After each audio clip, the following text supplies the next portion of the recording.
எவ்வளவோ இது paste tooth paste வந்தாலும் நம்ம ஊரில் கிடைக்கிற இந்த வேப்பங்குச்சி இருக்குது பாருங்களேன். வேப்பங்குச்சியில் இல்லாத மருத்துவம் எதுலேயுமே இல்லைங்க. வேப்பங்குச்சியில் இருக்கிற மருத்துவம் எதுலேயுமே கிடைக்காது. நம்ம எவ்வளோ காசு கொடுத்து அந்த பேஸ்ட்டு இந்த பேஸ்ட்டுன்னு வாங்கி யூஸ் பண்ணுறோம். ஆனால் இதை பாருங்களேன், நம்ம ஊரில் சும்மா தான் இருக்குது. வேலிக்கரையில் எல்லா இடத்துலையுமே நிற்கிது. ஆனால் இதை நம்ம பிடுங்கி என்னைக்காவது யூஸ் பண்ணியிருக்கோமா? வெளிநாடுலாம் போயிட்டு வந்ததுக்கப்புறம் தான் தெரியுது இதோட அருமையே.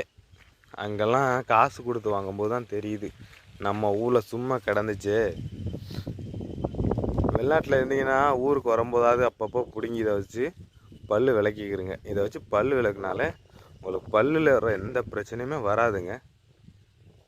அதனால தான் வேப்ப மரத்தை அப்போவே சாமியாக ஒரு மாலையை போட்டு வச்சுருந்தாங்கன்னா எதுக்கு வச்சுருந்தாங்க? இதோட மருத்துவ குணம் அறிஞ்சு தான் வச்சுருந்தாங்க.